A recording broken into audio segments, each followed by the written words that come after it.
Morning, y'all. All right, so it's still Tuesday night, and I'm still on fire. Let's put it this way.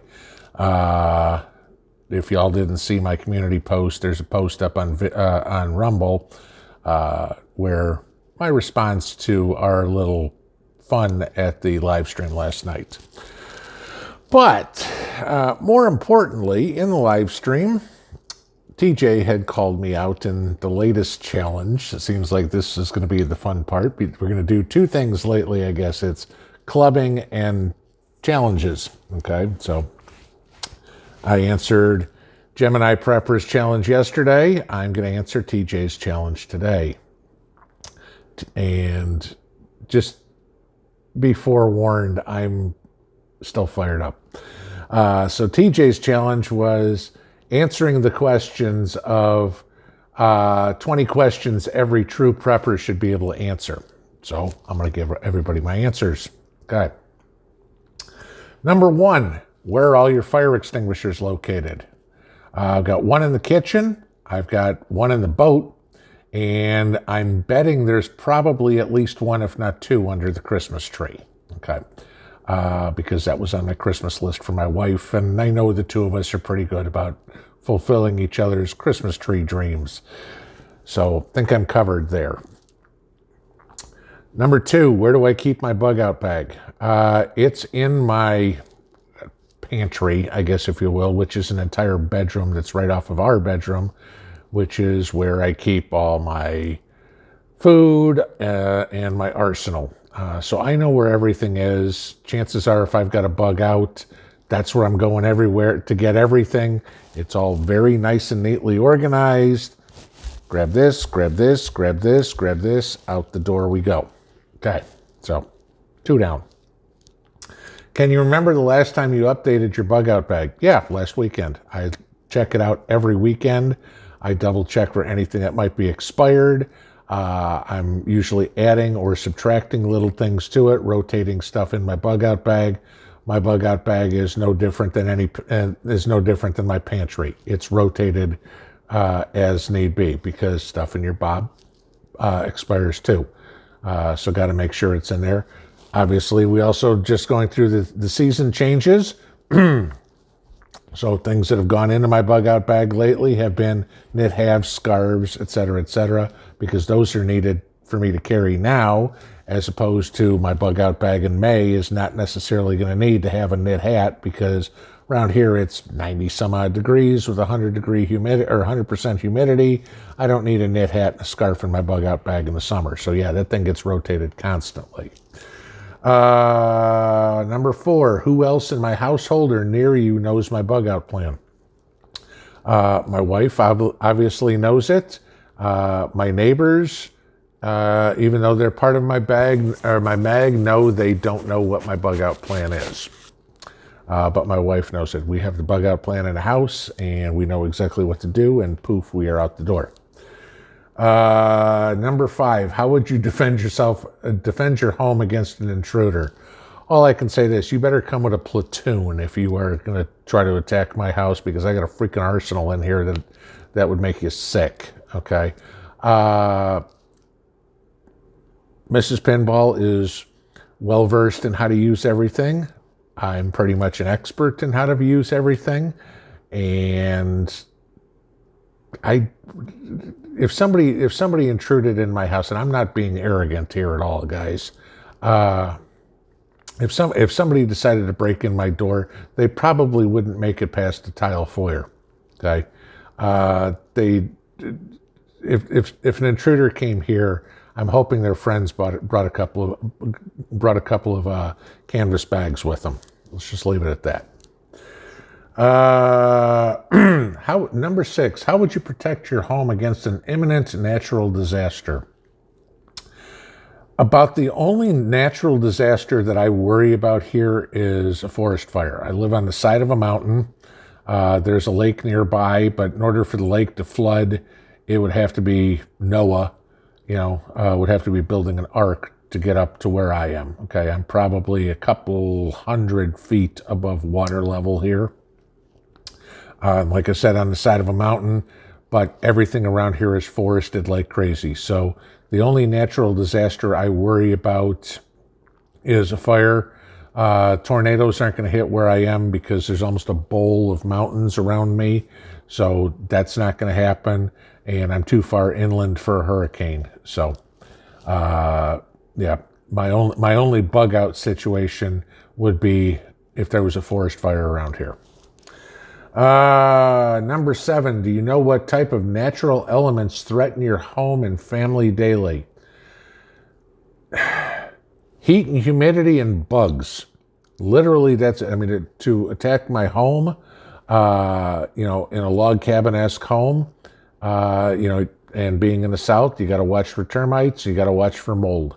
Those are the two things that I concern myself, pay attention to around here. That's pretty much the only we don't get, a couple inches of snow, maybe every once in a while from what I've heard. I haven't been here long enough. You might get an ice storm. But again, because of my location and how my property is built, there's not a whole lot of natural elements other than, like I said, humidity and moisture and bugs would get me. Number 8, could I suppress a fire without the fire department's help? Depends on the size of the fire, depends on the type of the fire. TJ kind of said the same thing. If my propane tank exploded, no, I'm not going to be able to put that out with the fire extinguisher. If I got a kitchen fire, yes. If my whole house went on fire, I'm gone. Okay, it's a total loss. The fire department, it's the running joke, and where I am is, if your house catches on fire by the time the fire department gets here, they're putting out the ashes. That's pretty much it. So, again, fire is my biggest concern. I could put out a small fire, but if it's something major, everything's a total loss. 9, are you confident you could survive up to 3 weeks without power? Hell, I could survive up to 3 years without power. I'm totally taken care of in that respect. Maybe not 3 years, but a definite long time, because my solar system is soon to be put in and we'd be all set there. But as for my full house solar system, but as for other sorts of backup power generators, I've got all that. Number 10, are you confident you could survive up to 3 weeks without being able to leave your home? Ask my wife. She'll go 3 weeks without leaving home. Okay. We don't leave home. The only time we really leave home is if we have to go to the store.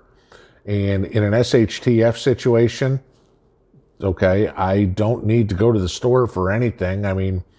Even now it's, I want to go get, some non-alcoholic beer or something like that. I'll go, can I live without that? Yeah, no problem.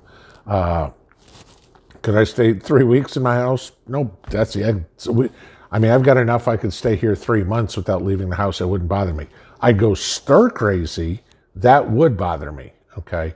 But if I had to stay within the confines of my property line, yeah, that would. But could I go see my neighbors or something like that for a little bit of social interaction? Could I go fishing or something like that? Yeah. But if I had to stay in my immediate area without being able to really interact with civilization, certainly not a city, no problem. Number 11, are you counting on anyone else for your own survival? No, I'm counting on me. Okay. I know I've got my wife. I know I've got my mag. There's 8 of us here that I can count on to help me with, but at least in my household, I'm the leader when it comes to how this is going to be done.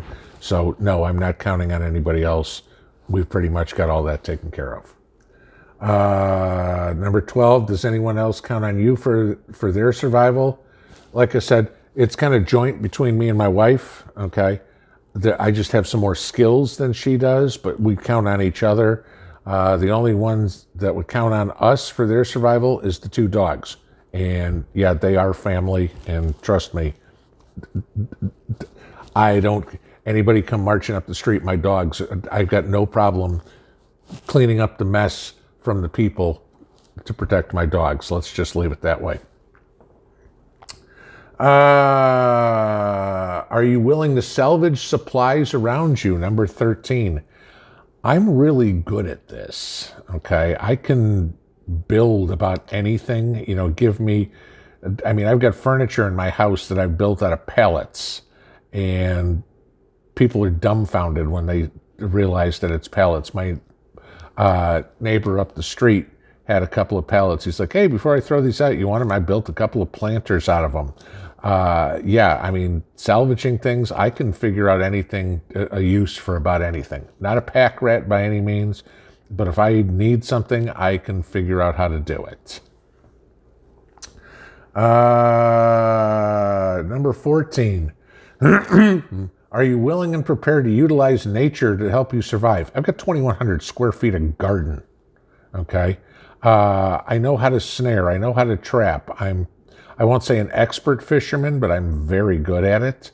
I know how to hunt.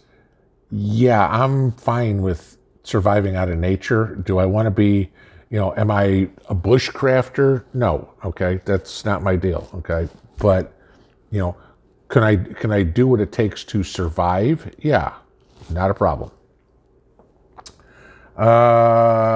15. How do you feel about the thought of being totally alone? Okay, describe totally alone. Just me, or is it me and my wife and my dogs? Okay, if it's me and my wife and my dogs, I'm totally fine with that. Actually, if I had my druthers and I had 1,000 acres and I never saw another person for months, I'd be thrilled, okay? If it was just me, I'd get pretty lonely pretty quick, okay?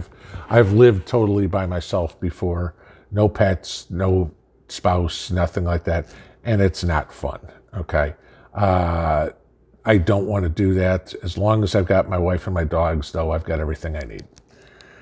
Number 16, how much water do I have stored right now? Well, it depends on what you consider stored, all right? If I've got, probably about 30 gallons, 40 gallons of bottled water upstairs, that's fine. I've got a well, okay? And it's got a working hand pump, and I know how to use it. So, I've got unlimited water at that point, if you will. So I'm not worried about that whatsoever. How much food do I have stored right now? Pretty close to a year's worth of food, including for the dogs.